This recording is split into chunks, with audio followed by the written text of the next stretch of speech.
Right, so welcome back from our couple-week hiatus.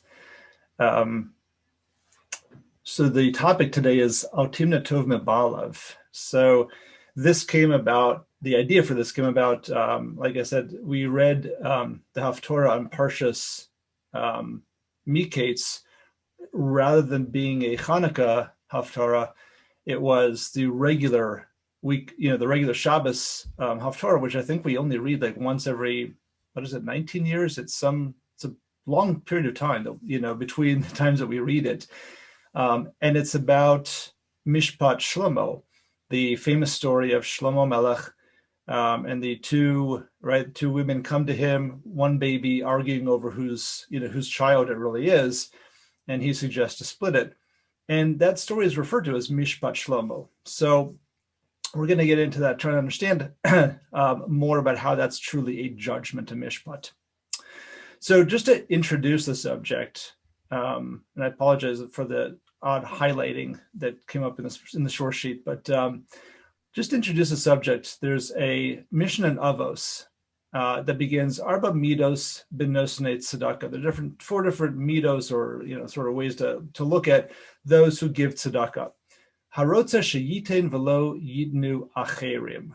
The first is someone who wants to give, but he doesn't want others to give. He wants to be the only person who is providing for the anim, for the poor people.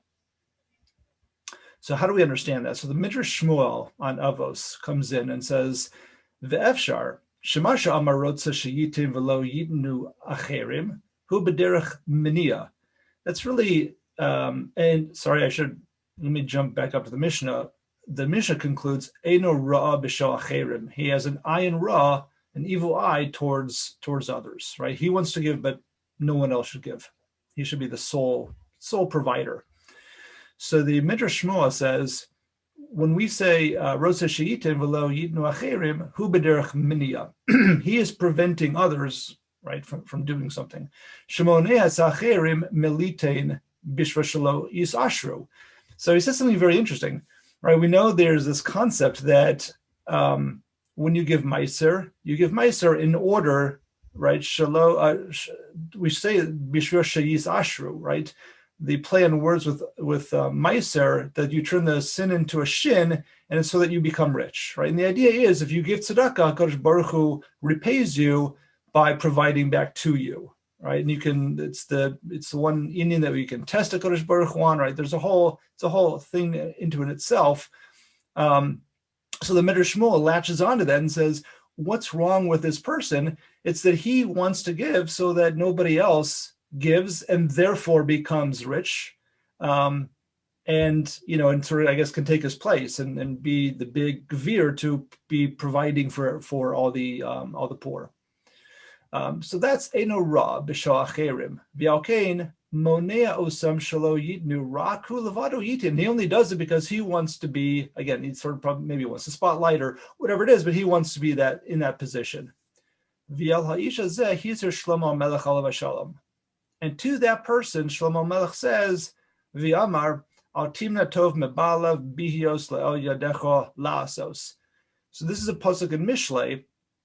And this is how it sort of connects to our Indian. The Midrash Shmuel is giving us a little bit of an insight as to what the pasuk is telling us. The pasuk is telling us that don't prevent tov from coming to somebody if you have the ability that they should be able to get that good. Klomar al timna hatov asher yitav Hashem imam. Don't prevent that good, the good that HaKadosh Baruch Hu would give them, ba'ad tzidkosam, because of their tzedakah. They give tzedakah, HaKadosh Baruch Hu takes care of them. If you don't allow them to give, then you are preventing the tov that would be coming from HaKadosh Baruch Hu based on their tzedakah. Ki be'minyasecha shelo yidnu ata monea es hatov mehem bavrahios bi'adecha lasas hatzedakah tzricha lechohanim. Right, you're preventing it from going to the anim, and you're also preventing it, they themselves, from getting the benefit from it. So the Midrash Shmuel understands and sort of connecting a couple of different ideas of this mission of us, but it gives us a little bit of an insight as to what this pasuk is telling us, Al Timnah Tov Mebalav, and that's going to come into play for us in just a moment, as we see a couple of other things from Shlomo HaMelech, and how it all sort of fits together. So the Gemara in Bava Kama is the next thing that we're going to look at. So the Gemara here says, Mehalchin b'shvili harishus. So when we're talking about going on other people's property to sort of cut through someone's field in order to get to your destination. Shlomo Amra Kedetanya Hare Shekalu Peirosav Minasada. So this is after the harvest season. All of the fruits have already been brought in. But yet the person who owns the field is not allowing others to cut through their field. So maha brios omros olav. What do people say about this person who's not letting them cut through his field? Mahana yesh leploni umaha brios mazikos lo olav mazikos lo. What hana do you get from what benefit are you getting by not allowing us to cut through your field? And on the other hand, what damage are people doing if we're talking about being in the post-harvest season? There's no damage to your field. So olav akasuv. So the Gemara says on that person that owns the field, we have a pasuk that says mihios tov al tikri ra. If you have the ability to do tov, don't allow yourself to be called ra, evil. So then the Gemara says, Mihios tov al tikri ra, miksiv, mihios tov al tikri ra. Does that pasuk even exist? Where is that? So the Gemara says, yes, it does. Ksiv ki haigavna, in a sort of fashion, it does exist. Pasuk in Mishlei, al Timnah Tov mibalav bios la'el yodecha la'asos. Don't prevent the good that comes to somebody else when you have the ability to do so. So that was a halacha that Shlomo, a takana that Shlomo made in his day, is that in a very specific period of time, we are not, it has to be in a time where you're not actually damaging the person's field, right? But if we're talking about that period of time, the field owner has no ability to say to you, no trespassing, right? No, you can't walk through my field. People are allowed to. And that was a takana by Shlomo Melech. So we're going to see now the Netziv. The Netziv has a sefer called Haimaksha that was written on the She'otos. So Rav Achai Gaon, one of the, I think he was one of the first of the Gaonim, historically.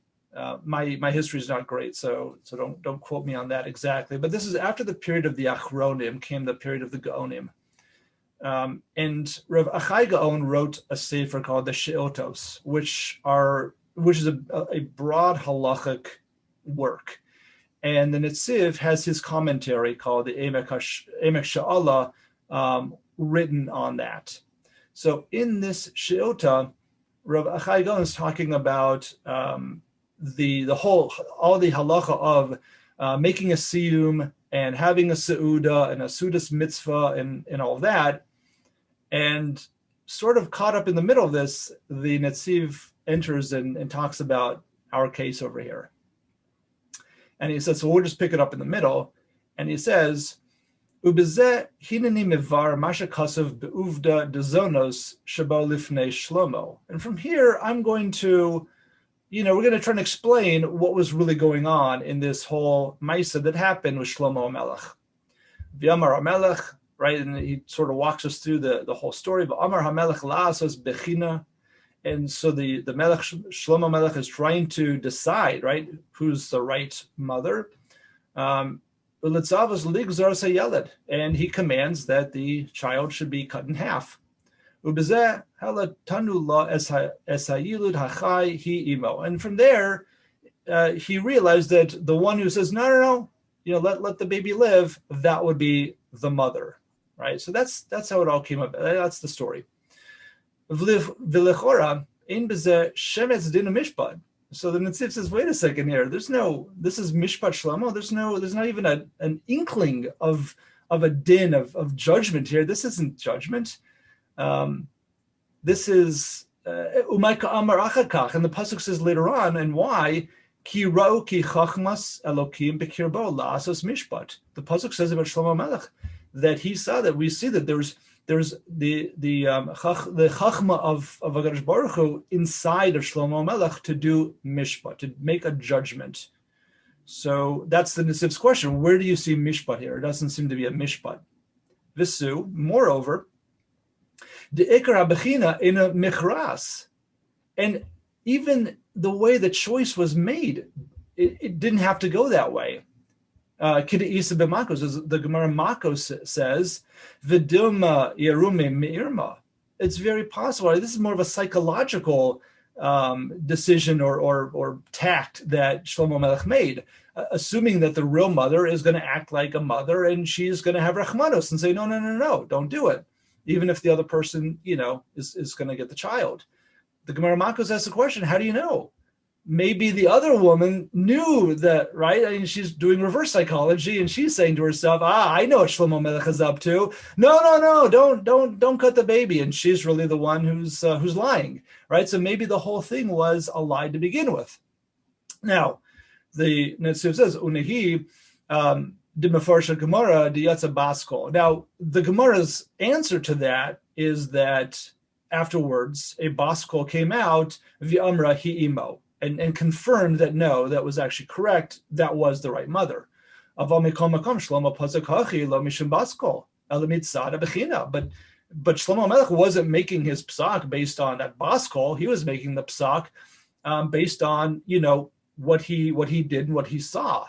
So the question is still a valid question, even though we know after the fact that it was the right, it came out correctly. So the Netziv is bothered by this, and so he says l'chein nira. So here's his answer: the ikar psak haya alpi masha amru bebabakama daf perak dalet pei aleph hamad beis de Shlomo amra laha ditanya hari shekalu peirosav mina sadev eno maniach b'nei adam likanes b'soch sadehu maha brios omros alav mahana yesh the ploni u'maha brios mazikos lo olav akasuv amar mios tov otikri ra. So now the Netziv brings in our Gemara, the Gemara Bava Kama, right? Shlomo Melech telling us what the Bala Sada is allowed to do or not allowed to do. And he says, this is how Shlomo Melech paskined for the baby as well. V'hainu, she'amar Shlomo, al Timnah Tov mebalav bios le'el yadech lasos. He used that same pasuk, al Timnah Tov.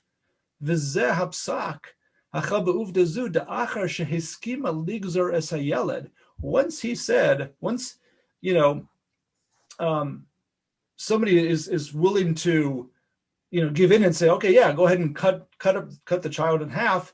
Mali em yutan es hayeled lashenis. Once you have that psak that Shlomo Melech is going to cut the child, why shouldn't the mother say, let the second person have the second, woman have this child?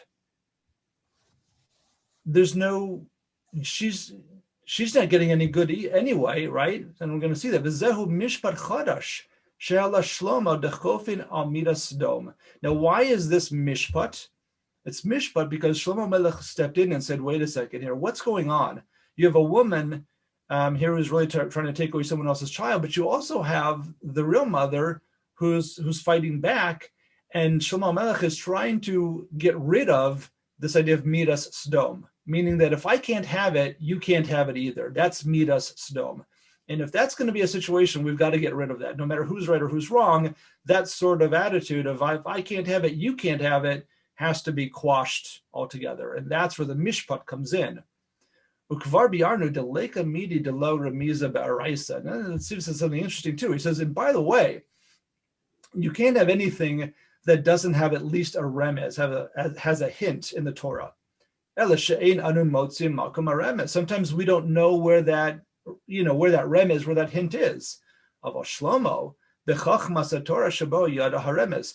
Right, but Shlomo Melech did know where these remazim are. How do we know that? Right, it was early on in his reign, he had that dream where HaKadosh Baruch Hu comes to him and says, "What do you want? I'll give you what you want." And Shlomo Melech says, "I just want chachma to be able to judge the people."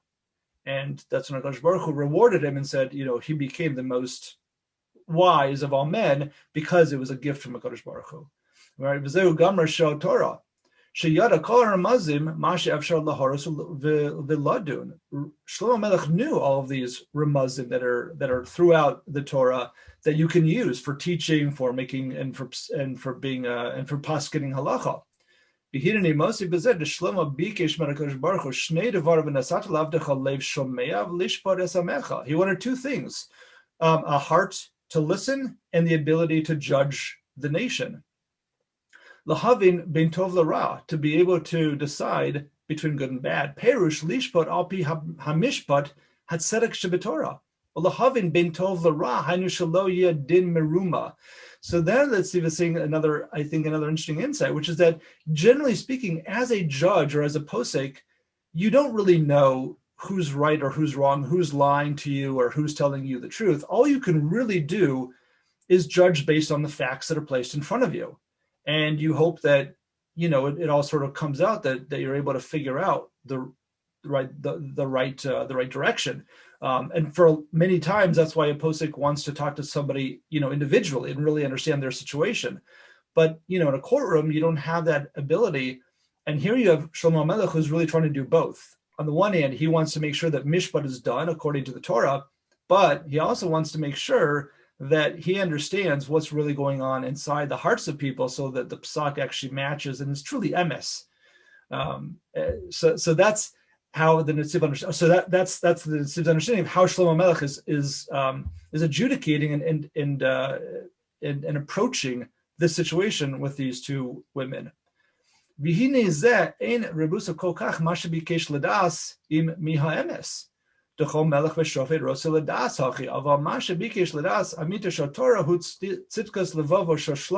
he adds that wanting to know the truth when you're pasking halacha is nothing new. That's, I think any judge would want to know that. But the fact that Shlomo wanted that in addition to the ability to do things within that's really tzidkas and really the amita of Shel Torah, having both of those together is certainly unique. And it's certainly out of most of our hands to do that.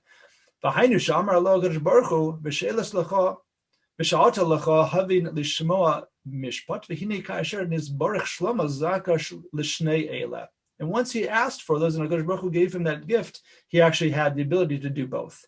L'kavin lamita shel Torah, v'gam l'kavin ha'emes betanus habaoden. V'al zeh hevi akasav ma'isa dezono shehu Kivun leMishpat Chadash. And that's why this story of these two women is coming forth. That's why the Navi brings it down, is because you have really a new type of judgment, Beruach Chachmas HaTorah. Begam Yatsa Baskol v'Amra Hi Imo.